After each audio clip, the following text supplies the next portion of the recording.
Okay, so a little bit of a late entry here, but talking about today, Wednesday's class. Um, yeah, I think we're heading into the point where a lot of us are getting kind of lost. Um,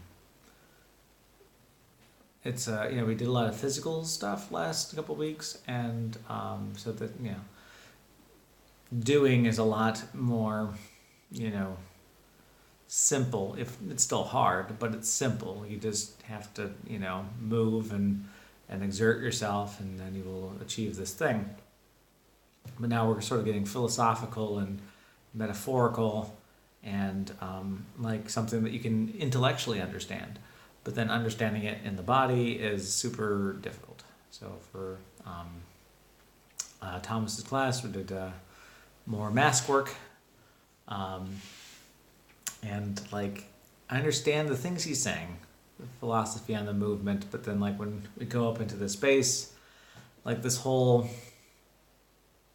discovering the space using the neutral mask, you know, and so you're not just discovering yourself, but you're discovering the space. But this whole concept of like discover like a fog, what is it like to explore a fog, but not you're not afraid. It's just an unknown, and that isn't resonating me with me like in my reaction. Like I just feel like I'm up there, and like okay, I'll do a thing, but like I don't have a good enough imagination. I don't know.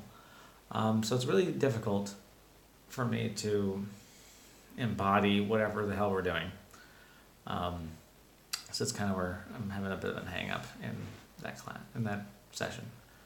Um, After that, we had Kat's class after lunch, and that was similar concepts. Like they're like feel like they're coordinating more than say Ariel and Rachel were last couple periods, where it's sort of like they didn't know what the other one was doing. They would check in, it's like, oh, you're working on that, okay, cool. But this one, like they're like fog came up over and over, so like we're on a fog kick. Um, but yeah, this one we had similar this idea of again making full use of your body, being aware, opening up certain areas in your that you feel blocked or whatever. Opening up your awareness. It's kind of fun. We had like 20 minutes of dancing around the space, moving on the bells, so on the beat of the musical piece, and just sort of exploring, starting with just awareness, like making sure we see each other moving in the space, and then about spreading your awareness to your feet, how you can move your feet in the space, then your legs, and then your hips, and then your back, and your chest, and your hands, and your head. And so like you're doing each of these things for 20 minutes.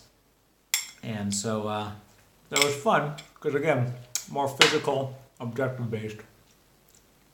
I know how to explore my hands. I know how to explore my feet. And so I still made some discoveries, but it wasn't like, I didn't feel quite as lost. Second half of that class, we then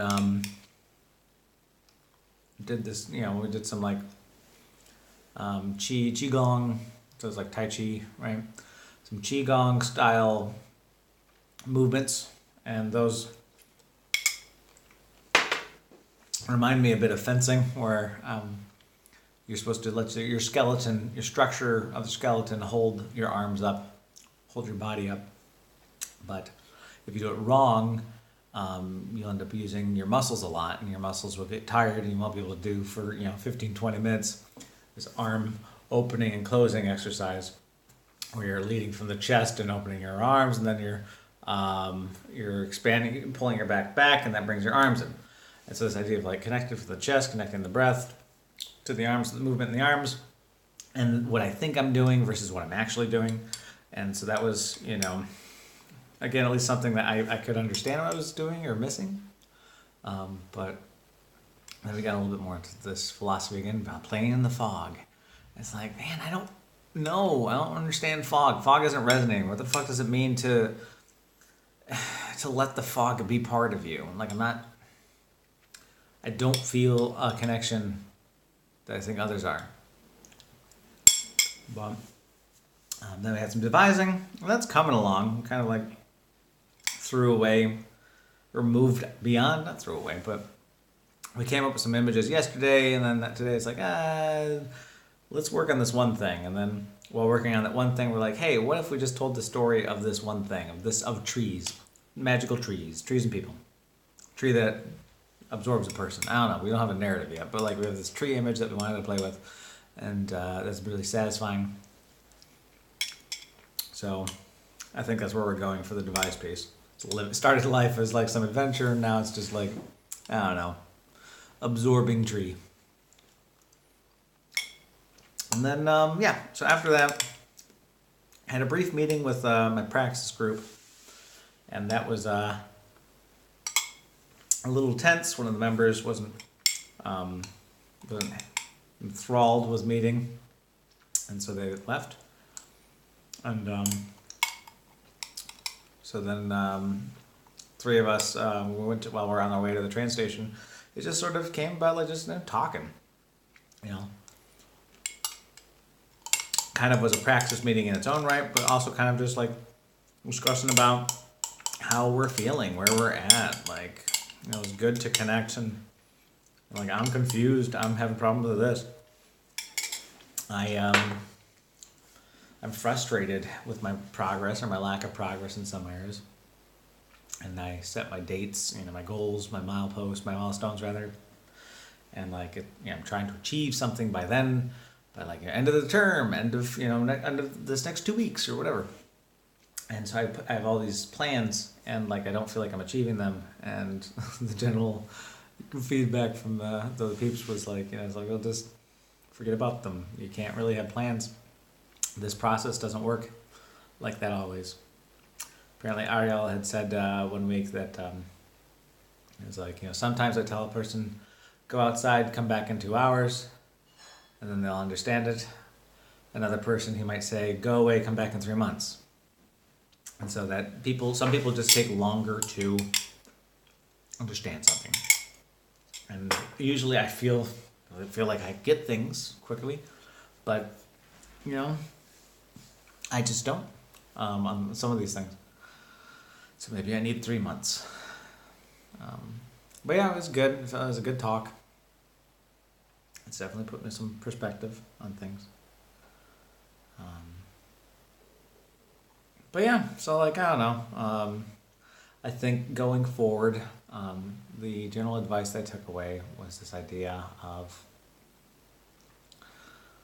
being present in the moment, being present in the devising, and my objective for the devising, if I'm not enjoying the experience, is to then find something that I want to work towards. Okay, great.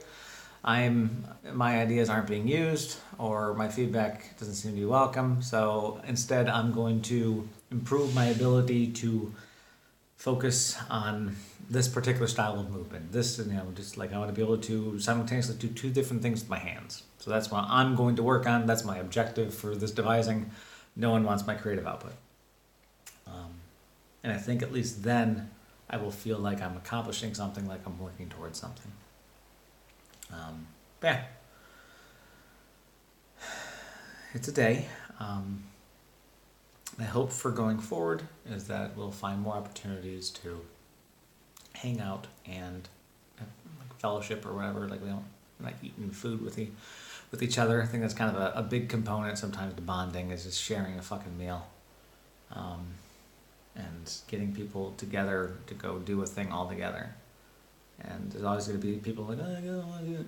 But like, you gotta drink the Kool-Aid, man. Like, we're working together for too long for this thing. Like, it's the first months. We got we got months ahead of us. And like, if we don't get along now, we're gonna have to figure out how to get along later. And I think it's easier to do that if we just, have more shared time together. And it's a relationship. Put time into it. So that's my hope for the future, is that we'll have more opportunities to share and communicate with each other. but it's late, so I'll see you guys tomorrow.